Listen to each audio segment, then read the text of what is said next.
అందరికీ నమస్కారము. ఈరోజు కథకి స్వాగతము. ఈరోజు కథ దశావతారాలలోని మత్స్యావతారం గురించిన కథ. పురాణాలలో శ్రీ మహావిష్ణువు దుష్టులను శిక్షించడానికి, శిష్టులను మంచివారిని రక్షించడానికి, అధర్మం పెరిగినప్పుడు ధర్మాన్ని తిరిగి స్థాపించడానికి, లోక కళ్యాణం కోసం విష్ణుమూర్తి 21 అవతారాలు ఎత్తాడని చెబుతారు. అందులో 10 పూర్ణావతారాలు. వీటినే దశావతారాలు అంటారు. ఇందులో ఒక్కో అవతారము ఒక్కో ప్రత్యేకతను సంతరించుకుంది. దశావతారంలో మొదటిది మత్స్యావతారము, అనగా చేప, జలచరము. ఈ అవతారం యొక్క ప్రత్యేకత జ్ఞానాన్ని రక్షించడము.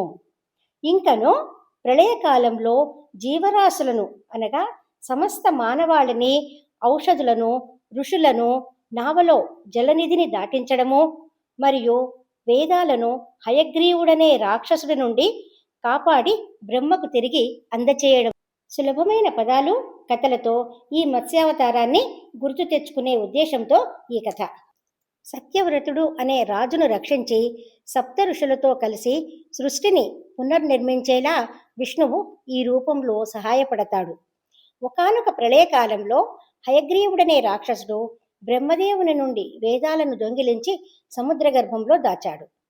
విష్ణువు మత్స్యావతారం ధరించి సత్యవ్రతుడు అనే రాజుకి చిన్న చేప రూపంలో దర్శనమిచ్చి తనను రక్షించమని కోరతాడు.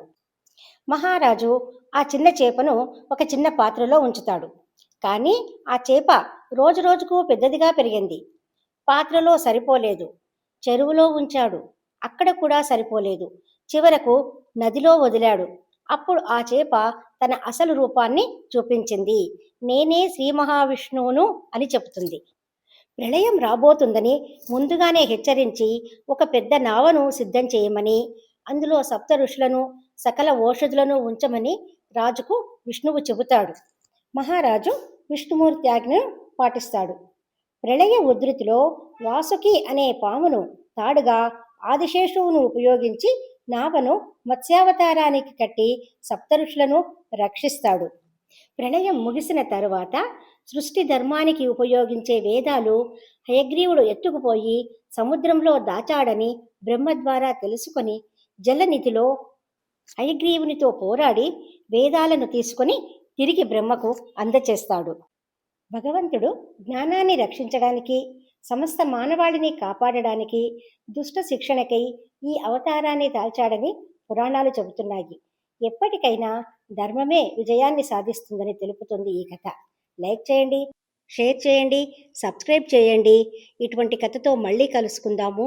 సెలవు. Thank you.